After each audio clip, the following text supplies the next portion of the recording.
আসসালামু আলাইকুম, সবাইকে রমজানুল মোবারক। আশা করি আপনারা সকলে অনেক বেশি ভালো আছেন। আলহামদুলিল্লাহ, আমিও ভালো। তো দেখতে দেখতে রমজান মাসের 13টি রোজা চলে গেল। তো আমি প্রায় 14 দিন আগে ইনকিউবেটর মেশিনে ডিম দিয়েছিলাম, ভুলবশত সেই ফুটেজটুকু ডিলিট হয়ে গেছে। সেই জন্য আমি সেই ফুটেজটুকু আপনাদেরকে দেখাতে পারতেছি না। সেই জন্য আপনাদের কাছে বিনীতভাবে ক্ষমা চাচ্ছি।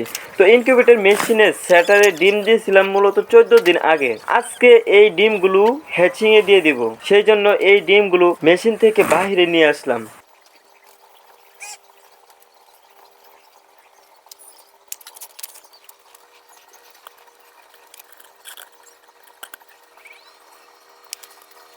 তো ডিমগুলো বাহিরে নিয়ে আসার পর জীবাণুনাশক স্প্রে দিয়ে ভালো করে স্প্রে করে নিচ্ছিলাম।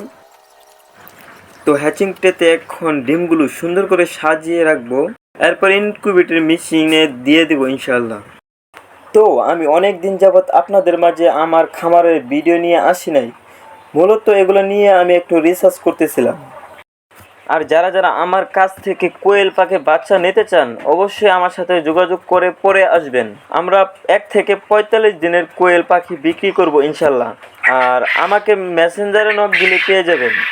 এছাড়াও ভিডিও ডেসক্রিপশনে আমার ফোন নাম্বার দেওয়া আছে, সেখান থেকেও আমাকে ফোন দিতে পারেন।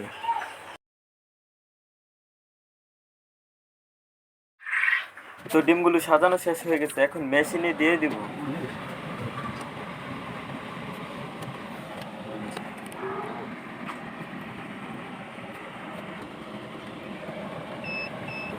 তো আমি আবার ডিমগুলো মোবাইলের লাইট দিয়ে ভালো করে চেক করে দেখেছিলাম এগুলোতে কি বাচ্চা হয়েছে কি না।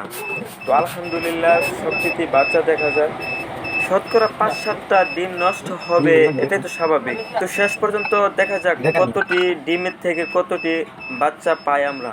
তো নেক্সট ভিডিওতে আপনাদের মাঝে বাচ্চা ফোটানোর দৃশ্যগুলো অবশ্যই তুলে ধরবো। কতটুক বাচ্চা পাই আমরা, এগুলো সবগুলো আমি নিখুঁতভাবে তুলে ধরার চেষ্টা করবো ইনশাল্লাহ। তো সবাই ভালো থাকবেন, সুস্থ থাকবেন। আজকের মতন এই পর্যন্তই। আসসালামু আলাইকুম রহমতুল্লাহ।